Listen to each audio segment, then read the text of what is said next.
तो प्यारे दोस्तों, हम कंप्लीट करेंगे अब 12th क्लास की फिजिक्स का चैप्टर नंबर 2।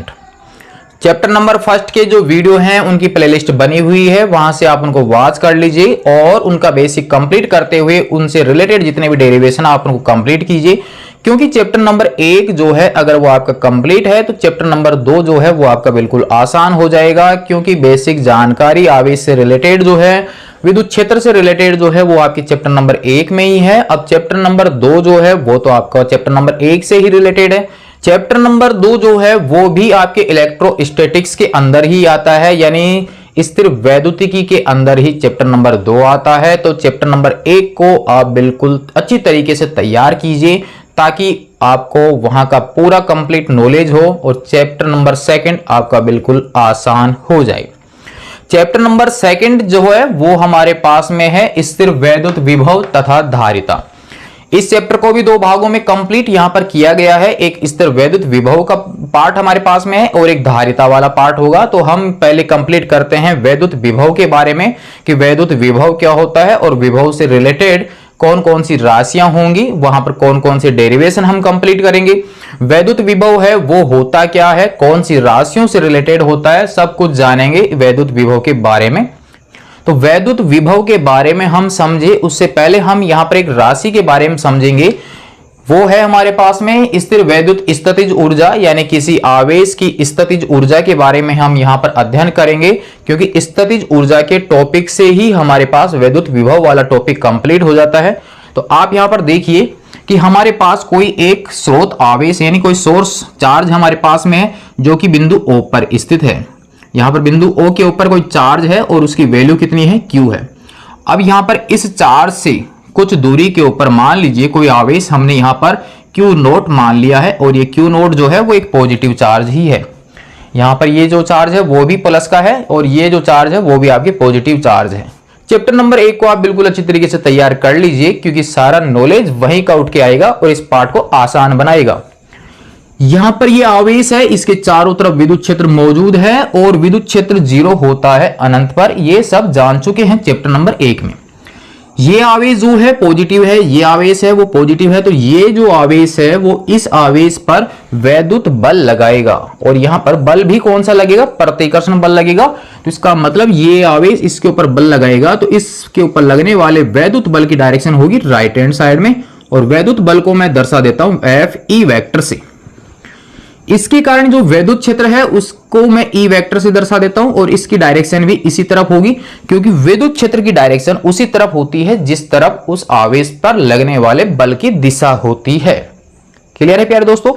अब इस विद्युत क्षेत्र में जब ये आवेश रखा हुआ है तो इसके ऊपर बल लग रहा है ये वाला, और इस बल का जो मान होगा वो भी हम जानते हैं, F ही बराबर होता है Q0E। ये हम जान चुके हैं, क्योंकि विद्युत क्षेत्र की तीव्रता की जो परिभाषा थी उसके अनुसार होता है F वेक्टर अपॉन Q0। यहां Q0 वो आवेश है जिसके ऊपर बल लगता है। यहां तक इस डेरिवेशन के अनुसार हम चैप्टर नंबर 1 तक का ही हल कर रहे हैं। Q0 पर बल है वो इस तरफ है, वैद्युत क्षेत्र इस तरफ है। अब चालू होता है अगला प्रोग्राम। उसके अनुसार क्या है, अब हम इस Q0 आवेश को इस ओर लाना चाहते हैं, यानी इसके ऊपर हम बल लगाएंगे और उस बल को बोलेंगे हम बाह्य बल, जिसको मैं EXT से दर्शा देता हूं, एक्सटर्नल यानी बाह्य बल। Q0 को अगर मैं इस ओर खिसकाना चाहूंगा तो इसका मतलब उसके ऊपर बल लगाना पड़ेगा और बल लगाने पर हमें उसको गति करानी पड़ेगी। ये तो क्लियर हो ही चुका है। अब आप ये देखिए कि यहां पर ये कोई चार्ज है और ये चार्ज यहां रखा हुआ है, यहां पर जो चार्ज है वो इसको इस तरफ धक्का मार रहा है और हम चाहते हैं इस तरफ लाना। तो इसके ऊपर एक बल लग रहा है इस तरफ और हम जबरदस्ती इधर की ओर लाना चाहते हैं। तो जबरदस्ती अगर हम उसको लाना चाहेंगे तो हमें इस विद्युत बल के विरुद्ध क्या करना पड़ेगा, कार्य करना पड़ेगा। क्लियर है। नॉर्मल आप समझ सकते हैं भाई, अगर आपकी कोई बाइक चल रही है और आप सामने से धक्का मारेंगे तो वहां पर प्रतिकर्षण यानी उसके विरोध में हमें कार्य करना पड़ेगा। यहां पर क्या प्रोग्राम हो रहा है, वैद्युत बल उस आवेश को इधर ले जाना चाहता है जबकि हम आवेश को इधर लाना चाहते हैं। तो हम इधर लाना चाहते हैं तो हमें इस बल के विरुद्ध क्या करना पड़ेगा, कार्य करना पड़ेगा। हमें इस वैद्युत बल के विरुद्ध इस आवेश को इधर लाने में जो कार्य करना पड़ेगा वो अतिरिक्त किया गया कार्य जो होगा वही उस आवेश की वैद्युत स्थितिज ऊर्जा होता है। हर समझ में आ चुका होगा भाई। एक आवेश यहां पर हमारे पास है, वो आवेश इस आवेश को इधर धक्का मार रहा है, तो हम आवेश को इधर लाना चाहते हैं, तो हमें इस प्रतिकर्षण बल जो इस आवेश पर लग रहा था उस प्रतिकर्षण बल के विरुद्ध अब हम उस आवेश को लाना चाहते हैं। तो उसके विरुद्ध जब हम लाएंगे तो हमें एक्स्ट्रा क्या करना पड़ेगा, कार्य करना पड़ेगा, और वही कार्य इसकी स्थितिज ऊर्जा के रूप में संचित हो जाता है। यहां पर ये जो क्यू नॉट आवेश था सपोज कीजिए पी बिंदु पर स्थित था। अब हम इसको थोड़ा सा इधर खिसकाते हैं, तो यहां तक खिसकाने में मान लीजिए हमने इसको अल्प विस्थापन दे दिया, डी आर विस्थापन दे दिया है इसको। तो डी आर की डायरेक्शन किधर की ओर होगी, इस तरफ, जबकि इस आवेश के द्वारा जो प्रतिकर्षण बल लग रहा है वो है इस तरफ। क्लियर, बिल्कुल माइंड में बिठाना आप इसको, क्योंकि इसी पॉइंट से अब आपके आगे आने वाले सारे टॉपिक कंप्लीट होते जाएंगे।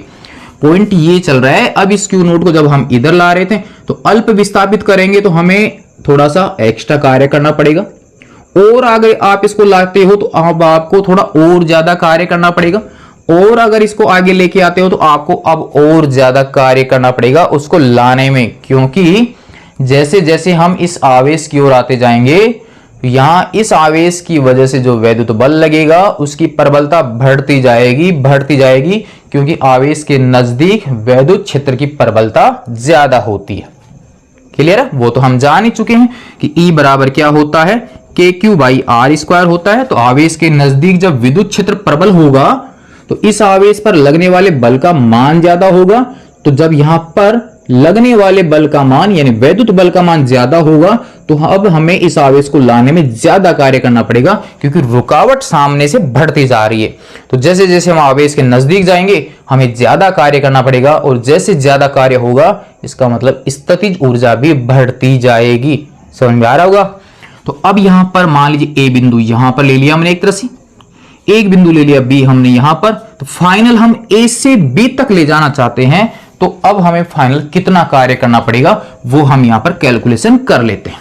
तो इसके अनुसार अब हमारे पास जो कार्य होगा W A से B तक पहुंचने का, वो हमारे पास में इस A बिंदु पर लाने में कितना कार्य हुआ, B बिंदु तक लाने में कितना कार्य होगा, उन दोनों का जो कार्य होगा वो A बिंदु की स्थितिज ऊर्जा, B बिंदु तक लाते हैं तो वो B बिंदु की स्थितिज ऊर्जा होगी।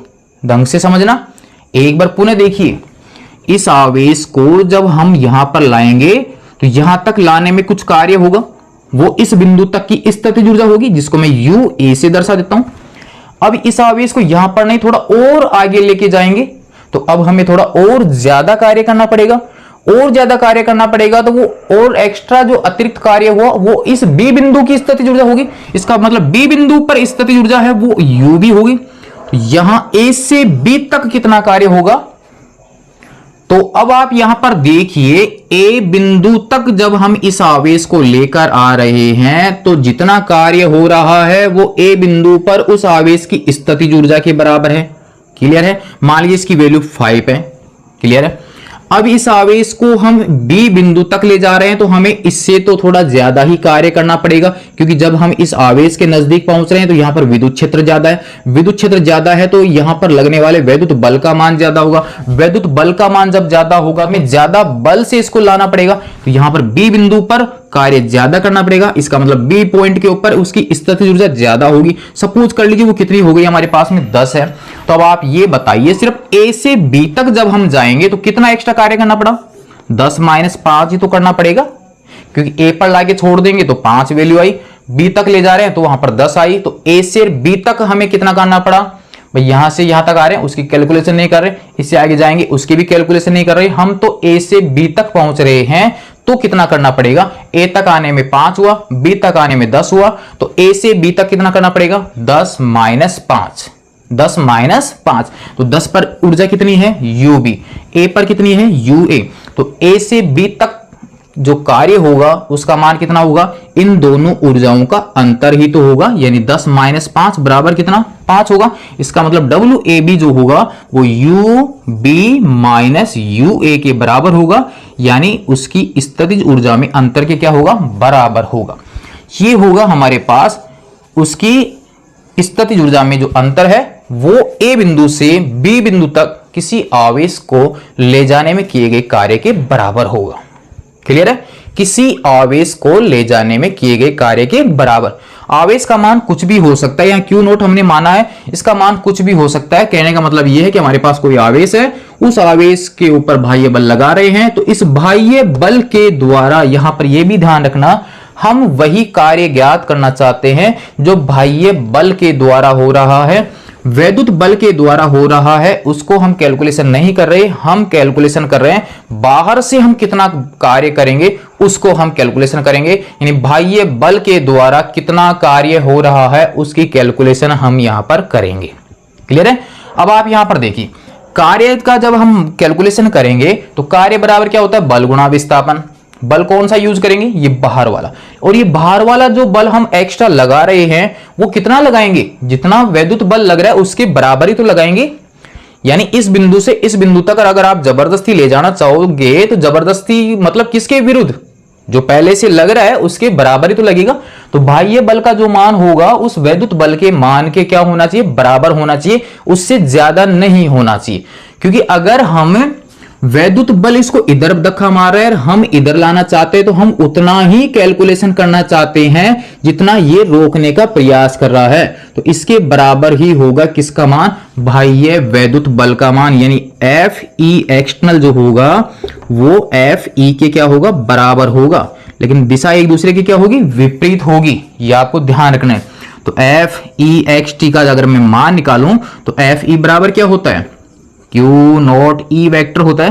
तो FEXT का जो मान होगा वो -Q नोट E वेक्टर होगा। और हम कैलकुलेशन F बाह्य की ही कर रहे हैं, FE के विरुद्ध कितना बल लगाना पड़ेगा और उस बल के द्वारा कितना कार्य होगा, वही कार्य हम फाइनल कैलकुलेशन करना चाहते हैं। इस कारण से जब हम आवेश को लेके आएंगे तो एक नियत वेग से लेकर आएंगे। अगर वेग बढ़ता है, उसकी गतिज ऊर्जा बढ़ती है, तो वहां पर बल ज्यादा लगेगा, तो बाह्य बल ज्यादा हो जाएगा। वैद्युत बल कम लग रहा है तो वहां पर हम इसके प्रभाव को कैलकुलेशन नहीं कर पाएंगे कि वैद्युत बल कितना था। क्लियर है। तो वैद्युत बल के बराबर ही बल लगे, इस हिसाब से ही आवेश को लेकर आना है। इसलिए यहां पर आवेश को एक नियत वेग से लेकर आना है। नियत वेग जब होगा इसका मतलब त्वरण रहित गति होगी आवेश को लाने में, वही आवेश की गति यहां पर कैलकुलेशन होगी, अन्यथा नहीं। यह आप ध्यान रखना, FE एक्सटर्नल जो है वो FE के बराबर ही होगा। तो अब हम यहां पर इस कार्य का मान ज्ञात कर लेते हैं। उसके अनुसार देखिए, WAB बराबर A से B तक हम पहुंच रहे हैं, तो कार्य बराबर होता है बल गुणा विस्थापन, यानी E external dot DR vector, यानी बल और विस्थापन का अदिश गुणनफल होता है कार्य का मान। यहां पर बाह्य जो बल होता है वो वैद्युत बल के विपरीत ही होता है, मान बराबर होता है। इसलिए मैं इसकी जगह -FE वेक्टर लिख सकता हूं, डॉट DR वेक्टर लिख सकता हूं।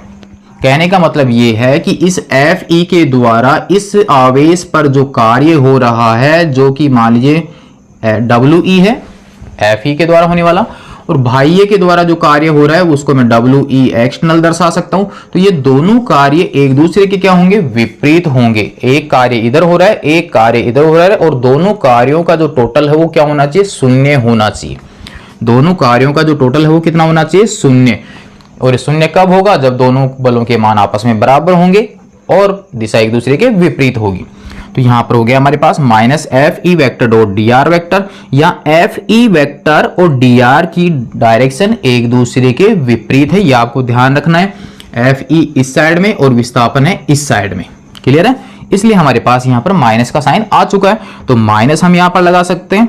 A से B हम यहां पर बढ़ रहे हैं। FE का मान हम जानते हैं, FE का जो मान होता है वो हमारे पास में है Q नोट E है। तो यहां पर हम इसका मान लिख सकते हैं Q note E vector dot DR vector. यहाँ Q नोट को मैं बाहर कर सकता हूं, तो WAB बराबर -Q नोट समाकलन A से B E vector dot dr vector.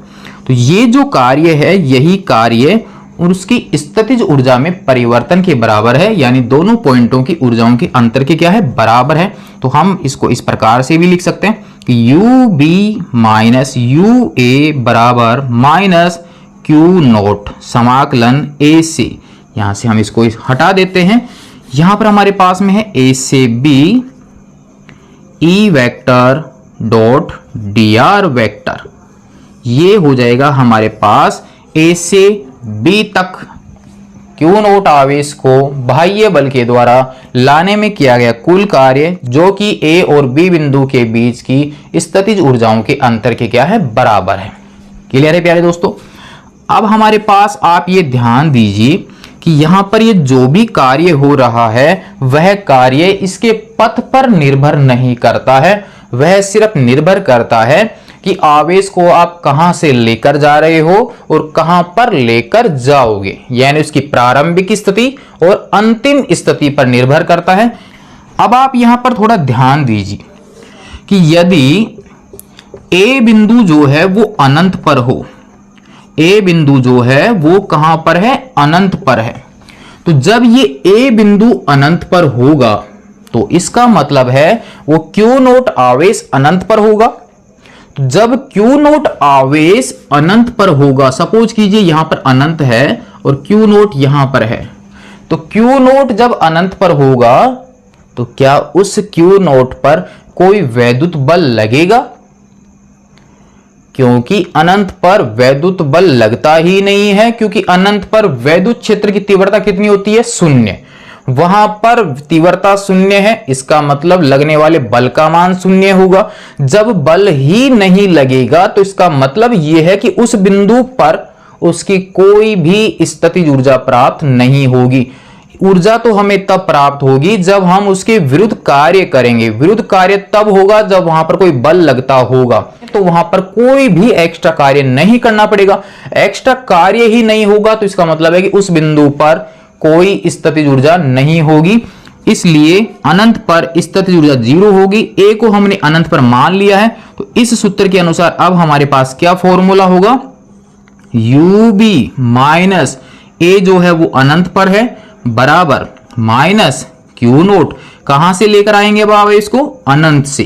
कौन से बिंदु तक, बी बिंदु तक। यहां पर हो गया ई वेक्टर डॉट dr वेक्टर, और अनंत पर स्थितिज ऊर्जा कितनी आएगी अब हमारे पास, शून्य। इसका मतलब यू बी बराबर अब हमारे पास में आ जाएगा, इसका मान हो जाएगा 0 माइनस यहां पर क्यू नोट अनंत से R E vector dot dr vector. तो ये हो जाएगा बी बिंदु पर वैद्युत स्थितिज ऊर्जा यू बी बराबर माइनस क्यू नोट अनंत से R E vector dot dr vector, जहां ई वेक्टर और dr वेक्टर एक दूसरे के विपरीत डायरेक्शन में है। और इस डायरेक्शन को दर्शाने के लिए हम ऑलरेडी माइनस का साइन लगा चुके हैं, यानी ये माइनस का चिन्ह हमें ये बता रहा है कि हम आवेश को विद्युत क्षेत्र की दिशा के विपरीत दिशा में लेकर आ रहे हैं। क्लियर है प्यारे दोस्तों। आप थोड़ा सा यहां पर ध्यान दीजिए कि तो अगर ये आवेश नेगेटिव चार्ज होता तो इस Q नोट पर जो वैद्युत बल होता उसकी डायरेक्शन इस तरफ होती। तो अब उस आवेश को इधर लाने में क्या अब हमें बाहर से कोई कार्य करना पड़ता, या स्वतः ही वो आवेश आकर्षित होकर आ जाता?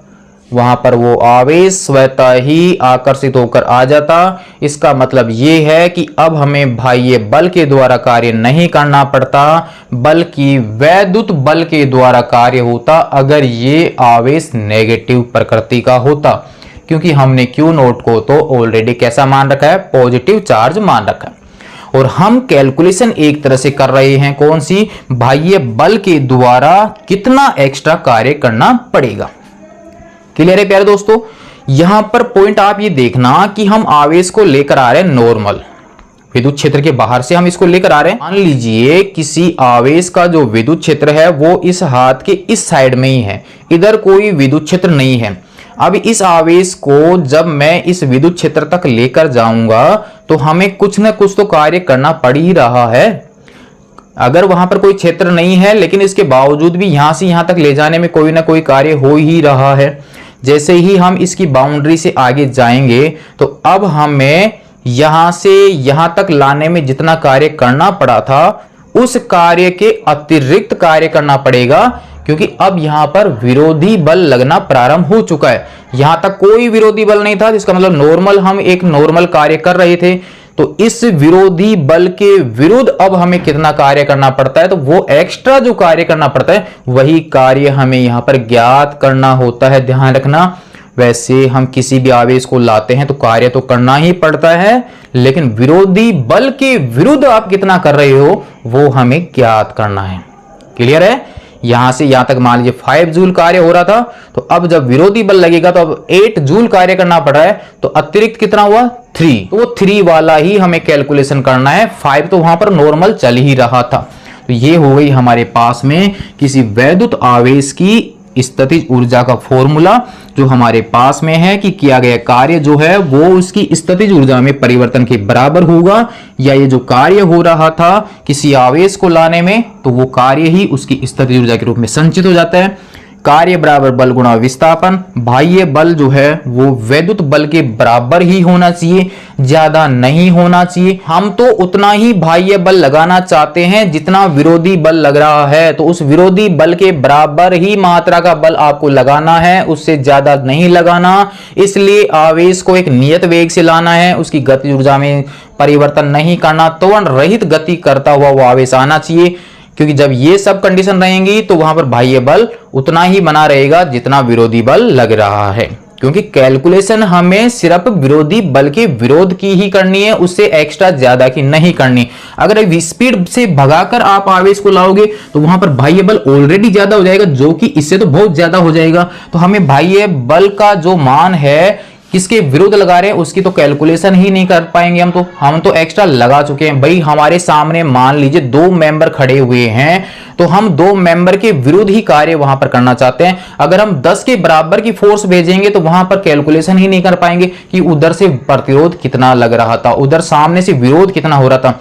2 के सामने 2 ही भेजना है, 4 के सामने 4 ही भेजना है। 4 के सामने 25 भेजोगे तो वहां उसकी क्षमता का पता ही नहीं चल पाएगा, क्योंकि 25 तो नॉर्मल ही उनको हटा के चले जाएंगे आगे। क्लियर, समझ में आ रहा है ना? तो हमें उतना ही बल लगाना है जितना विरोध में बल लग रहा है। और विरोध में बल कौन लगाएगा? वैद्युत बल। कौन सा बल लगा रहा है? प्रतिकर्षण बल। तो यहां से मान हम रख लेंगे, एफ ई के द्वारा रखेंगे तो ये मान आपके पास माइनस का आ जाएगा। इसका मतलब ये इसकी डायरेक्शन विपरीत हो चुकी है, या एफ ई की डायरेक्शन डी आर के विपरीत हो चुकी है। तो अब जब आप ये डॉट हटाओगे तो डॉट को हटाने पर क्या आएगा? F E D R cos theta आएगा, और थीटा का जो मान होगा वो इसके और इसके बीच का एंगल होगा। एफ ई आपके इस तरफ है, डी आर इस तरफ है, इसका मतलब कितना डिग्री का कोण होगा? 180 डिग्री का कोण होगा। तो अब आपको 180 डिग्री नहीं लिखना है, आपको 0 डिग्री लिखना है, क्योंकि आप ऑलरेडी माइनस लगा चुके हो, यानी विपरीत दिशा के लिए तो आप ऑलरेडी लगा चुके हो। अब आपको यहां पर जब भी डॉट हटाओगे तो डॉट हटाने पर आपको 0 डिग्री लिखना है, 180 नहीं लिखना है। ये हमारे पास वैद्युत स्थितिज ऊर्जा का फॉर्मूला कंप्लीट हो चुका है। अब हम वैद्युत स्थितिज ऊर्जा वाले टॉपिक से निष्कर्ष निकालेंगे, उस पॉइंट को समझेंगे और उसी के पॉइंट से हम एक पॉइंट निकालेंगे, और वो पॉइंट होगा वैद्युत विभव का। कैसे, समझ लेते हैं। यहां पर अब तक हमने ये समझा कि कोई क्यू नोट आवेश था, और उस क्यू नोट आवेश को हम एक बिंदु से दूसरे बिंदु तक ले जाते हैं, और ले जाने में बाह्य बल के द्वारा क्या करना पड़ता है? कार्य करना पड़ता है। तो Q नोट आवेश को ले जाने में किया गया कार्य कितना है? W। बाह्य बल के द्वारा है तो इसलिए मैं इसके EXT लगा देता हूं, यानी बाह्य कार्य। और वैद्युत बल के द्वारा है तो उसको मैं WE से दर्शा दूंगा, जो कि ये दोनों एक दूसरे के बराबर होंगे, और चिन्ह किसका लग जाएगा? माइनस का, क्योंकि दोनों कार्यों का टोटल कितना होना चाहिए? 0 होना चाहिए। क्लियर? अब आप ये देखिए, आवेश कितना है आपके पास? Q नोट है।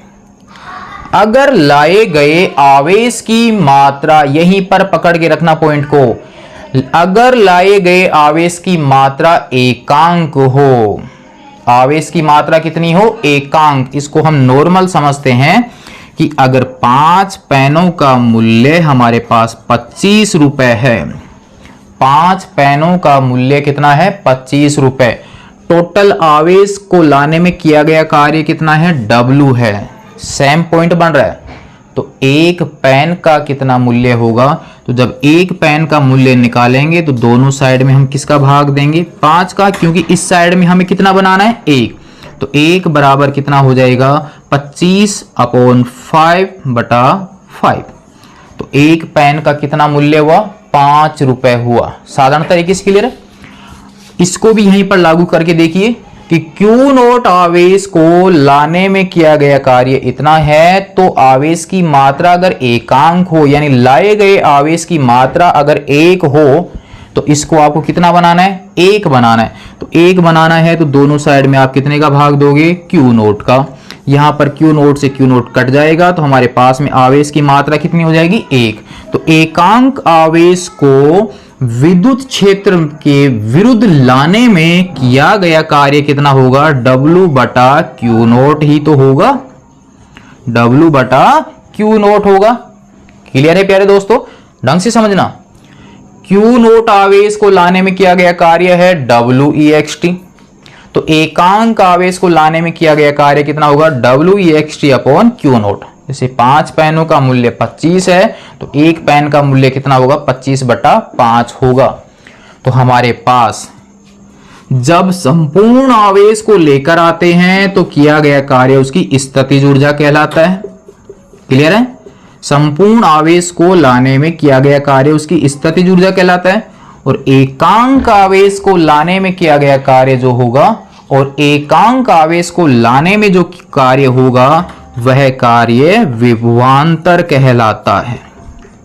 वह कार्य क्या कहलाता है, विभवांतर कहलाता है। क्योंकि हम जिस बिंदु से आवेश को लेकर आ रहे हैं वो बिंदु विद्युत क्षेत्र में ही है, दूसरे बिंदु तक लेकर जा रहे हैं तो वो भी आपके विद्युत क्षेत्र में ही है। तो विद्युत क्षेत्र में एक बिंदु से दूसरे बिंदु तक किसी एकांक धनावेश को ले जाने में बाह्य बल के द्वारा किया गया जो कार्य होगा वही कार्य क्या कहलाएगा, विभवांतर कहलाता है। अर्थ समझ लीजिए कि अगर हम आवेश को लेकर आते हैं, अगर हम किसी आवेश को लाते हैं तो पूरे आवेश को लाने में किया गया कार्य वैद्युत स्थितिज ऊर्जा कहलाएगी। और अगर लाए गए आवेश की मात्रा हम फिक्स कर देते हैं, निश्चित कर देते हैं, और मात्रा कितनी करनी है हमें, एकांक, तो वो आवेश एकांक मात्रा का है, तो उस एकांक मात्रा के आवेश को लाने में अब जो कार्य होगा वो कितना कहलाएगा, विभवांतर कहलाएगा।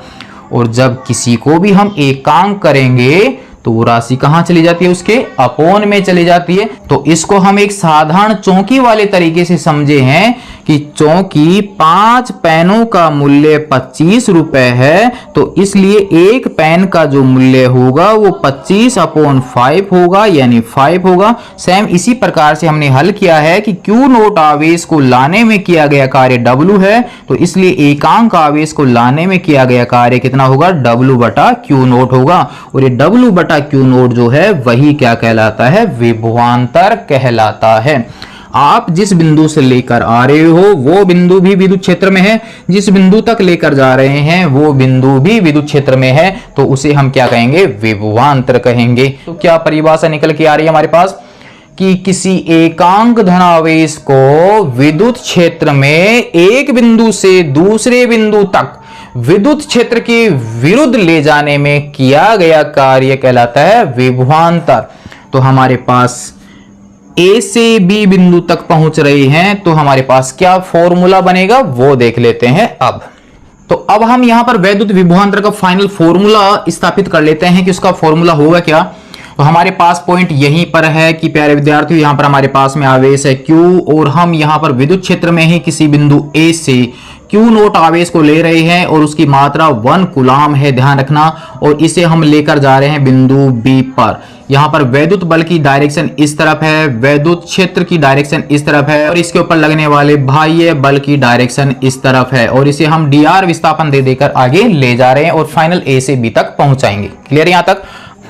तो क्या होगी वैद्युत विभवांतर की परिभाषा, नोट कर लेते हैं हम यहां पर। समझ लीजिए दोबारा से कि वैद्युत क्षेत्र में, क्योंकि इसका वैद्युत क्षेत्र अभी तक अवेलेबल है, क्योंकि हम अनंत पर नहीं पहुंचे हैं, अनंत पर ही वैद्युत क्षेत्र 0 होता है, उसके अलावा वैद्युत क्षेत्र कहीं पर 0 नहीं होता है, अत्यल्प होता जाता है लेकिन 0 नहीं होता है। तो हमारे पास क्या परिभाषा है कि किसी एकांक धनावेश को विद्युत क्षेत्र में एक बिंदु से दूसरे बिंदु तक बाह्य बल के द्वारा विद्युत क्षेत्र के विरुद्ध ले जाने में किया गया जो कार्य होगा वही कहलाता है विभवांतर।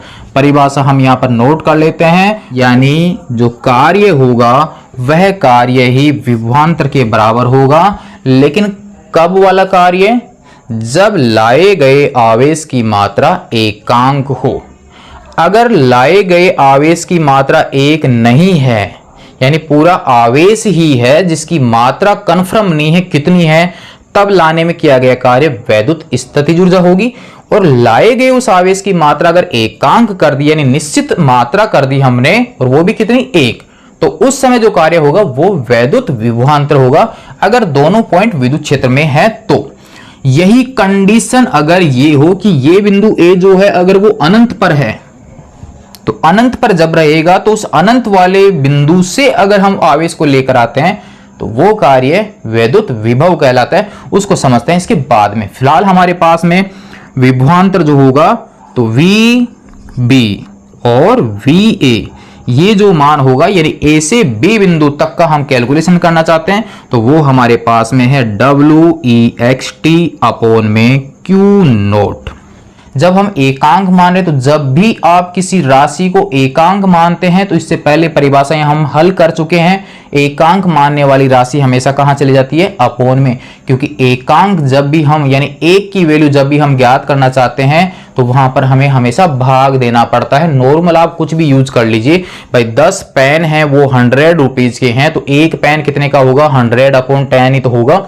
यानी एक का मान अगर आप निकालना चाहते हो तो हमेशा भाग देना पड़ता है। हम भी यहाँ पर आवेश की मात्रा 1 करना चाहते हैं, इसलिए इस आवेश का हमने क्या दिया यहाँ पर? भाग। W एक्सटर्नल का मान अभी हमने यहाँ पर ज्ञात किया है, तो फाइनल हमारे पास में क्या था? W एक्सटर्नल की जगह हम यहाँ पर लिख सकते हैं, ये हो जाएगा हमारे पास Q0।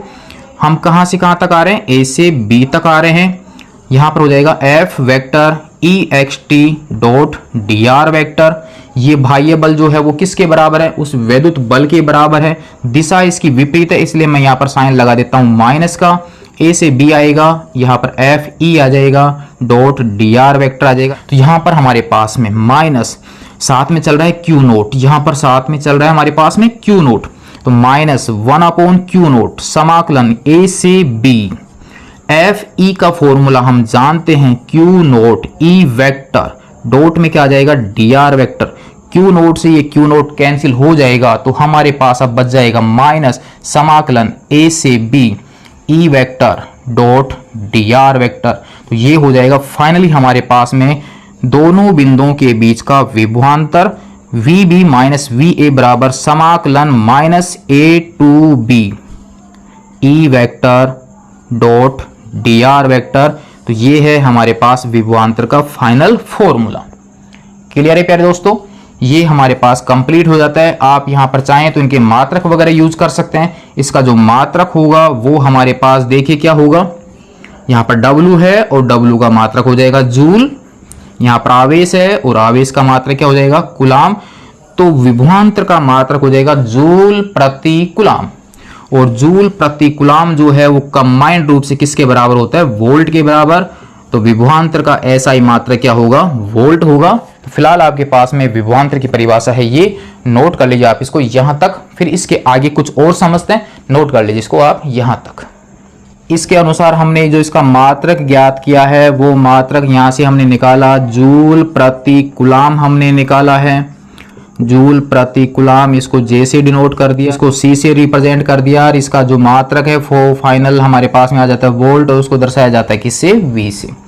आप इसका विमीय सूत्र बना लीजिए। विमीय सूत्र भी आपके एग्जाम में काफी बार पूछे जाते हैं। एक बार बोर्ड के एग्जाम में पूछा गया था कि जूल प्रति कूलाम जो है वो किस भौतिक राशि का मात्रक है, ये आपको बताना था।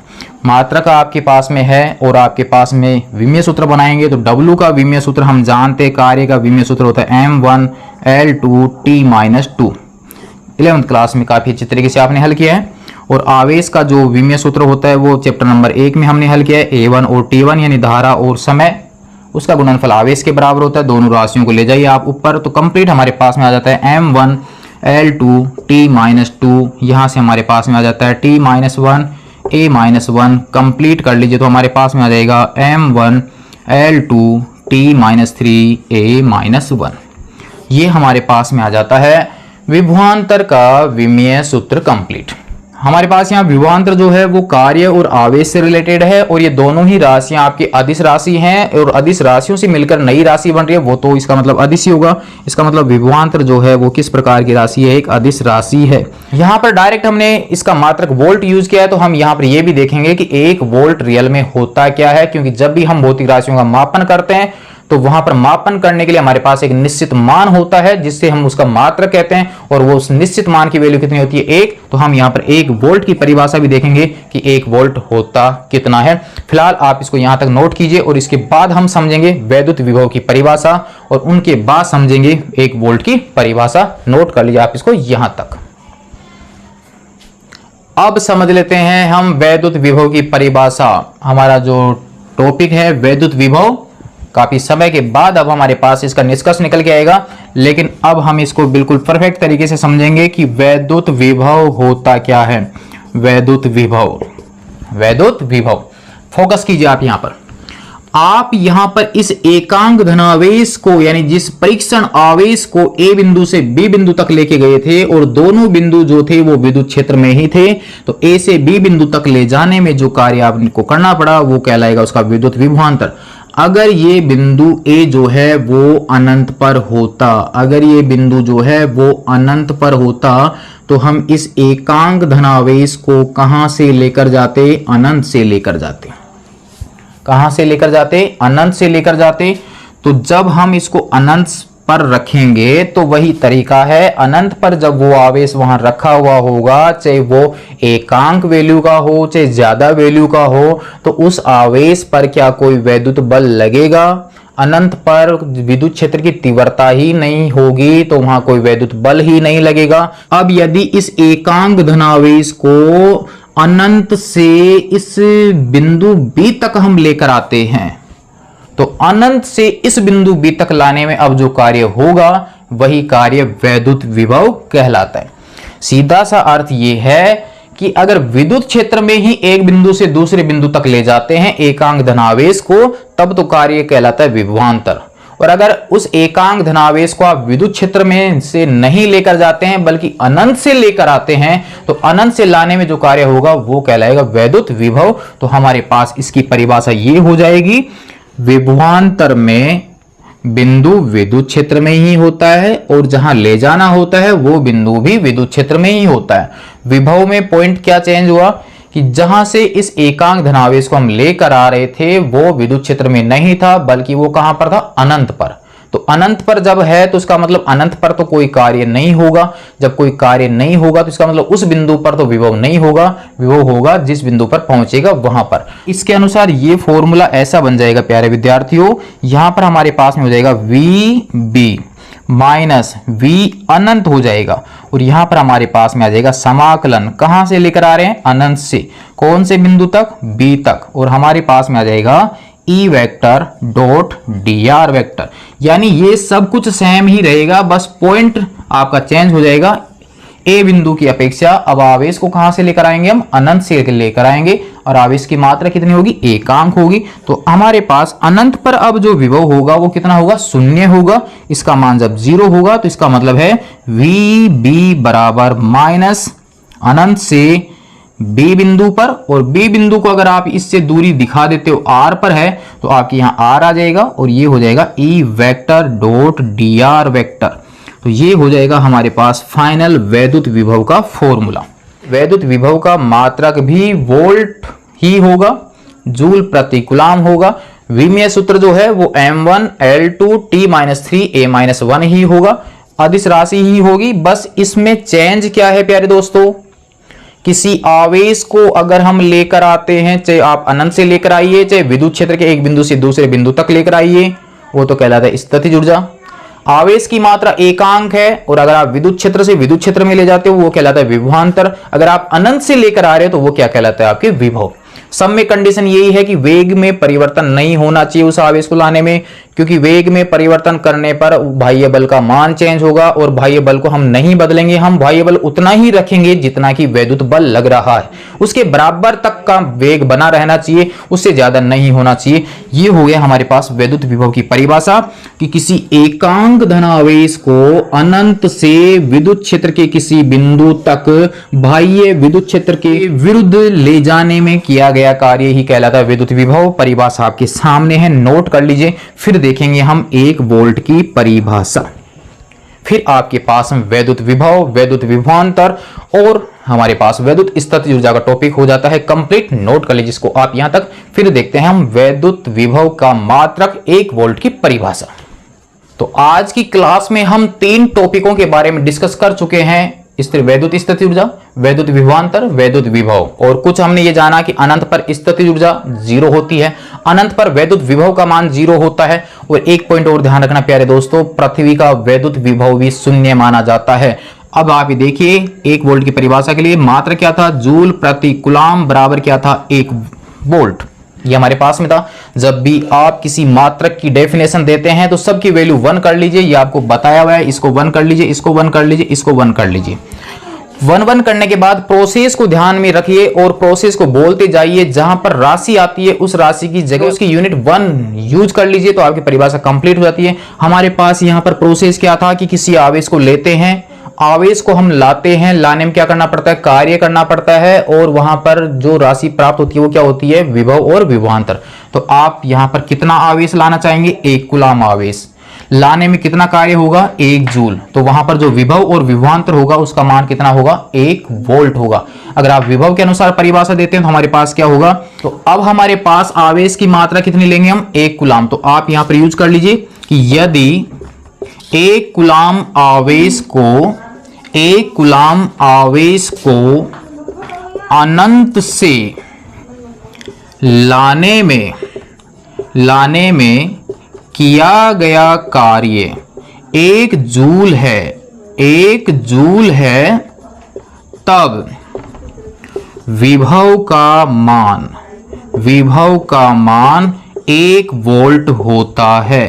तो ये हो गई 1 वोल्ट की परिभाषा। क्लियर है। प्रोसेस क्या था, आवेश को लेते हैं, विद्युत क्षेत्र में लाते हैं, लाने में क्या करना पड़ता है, कार्य।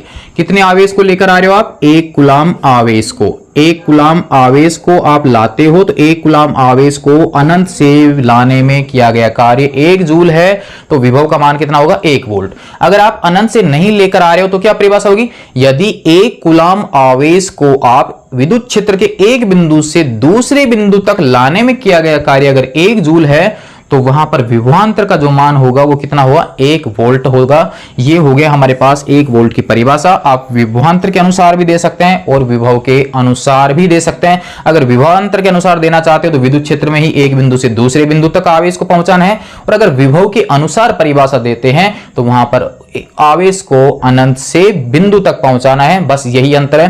तो ये हो गई हमारे पास 1 वोल्ट की परिभाषा। अब आपके पास क्लियर हो जाता है कि विभव विभवांतर क्या होता है। तो प्यारे दोस्तों, हमारे पास ये जो इतनी लंबी क्लास हुई है उसका सारांश जो था बिल्कुल गहराई से समझना था, क्योंकि इस चैप्टर को अब हमें समझना पड़ेगा कि विभव क्या होता है, विभवांतर क्या होता है। आगे आने वाले टॉपिक इन्हीं से रिलेटेड हैं, तो इसलिए हमें विभव और विभवांतर को बिल्कुल गहराई से समझना था। और अर्थ हमारे समझ में ये आया कि यदि किसी एकांक धनावेश को हम विद्युत क्षेत्र के एक बिंदु से दूसरे बिंदु तक लाते हैं तो हमें विद्युत क्षेत्र के विरुद्ध क्या करना पड़ता है, कार्य करना पड़ता है। तो उस विद्युत क्षेत्र के विरुद्ध या उस विद्युत बल के विरुद्ध जो हमें एक्स्ट्रा कार्य करना पड़ता है, जितना नॉर्मल कार्य हमारा शुरू में हो रहा था वो तो है ही है, ध्यान रखना। विद्युत क्षेत्र लगने के बाद हमें जो एक्स्ट्रा कार्य करना पड़ता है वही एक्स्ट्रा कार्य विभवांतर कहलाता है। और अगर आवेश को अनंत से लेकर आते हैं तो कार्य विभव कहलाता है। अगर हम पूरे आवेश को ही लेकर आते हैं जिसमें आवेश की मात्रा निश्चित नहीं है तो उसे हम स्थितिज ऊर्जा कहते हैं। किसी पूरे आवेश को लाने में किया गया कार्य स्थितिज ऊर्जा, एकांक आवेश को लाने में किया गया कार्य विभवांतर, और अगर अनंत से लेकर आते हैं तो उसे हम कहते हैं विद्युत विभव। मात्रक होगा वोल्ट, जिसकी परिभाषा यह है कि 1 कूलाम आवेश को लाने में किया गया कार्य अगर 1 जूल है तो वहां पर विभव का जो मान होगा वो 1 वोल्ट होगा। अनंत पर विद्युत स्थितिज ऊर्जा का मान, अनंत पर विद्युत स्थितिज ऊर्जा का मान 0 होता है। अनंत पर वैद्युत विभव का जो मान है वो 0 होता है, और पृथ्वी का वैद्युत विभव भी 0 होता है। ये आपको ध्यान रखना है। तो यहां पर हमारे पास किसी आवेश को अगर हम पॉजिटिव चार्ज के पास में लेकर आते हैं, अगर हम किसी परीक्षण आवेश को किसी पॉजिटिव चार्ज के पास में लेकर आते हैं तो वहां पर विभव के मान में वृद्धि होती है, वहां पर कार्य के मान में वृद्धि होती है, स्थितिज ऊर्जा के मान में वृद्धि होती है, विभवांतर के मान में वृद्धि होती है। ये हम समझ चुके हैं। तो ये था प्यारे दोस्तों हमारे पास आज का टॉपिक, वैद्युत विभवांतर, वैद्युत विभव, वैद्युत स्थितिज ऊर्जा। बाकी इससे रिलेटेड फिर आगे की प्रक्रियाओं के बारे में जानेंगे नेक्स्ट भाग में। कैसा लगा आपको आज का टॉपिक? अगर क्लियर होता है तो अन्य दोस्तों को सेंड जरूर कीजिए ताकि उनका भी चैप्टर कंप्लीट हो सके। और यदि अच्छा लगा हो तो सब्सक्राइब चैनल को जरूर कर लीजिए ताकि इससे आगे आने वाला वीडियो आपको प्राप्त हो सके। नेक्स्ट में देखेंगे हम इससे आगे आने वाला भाग। तब तक के लिए धन्यवाद।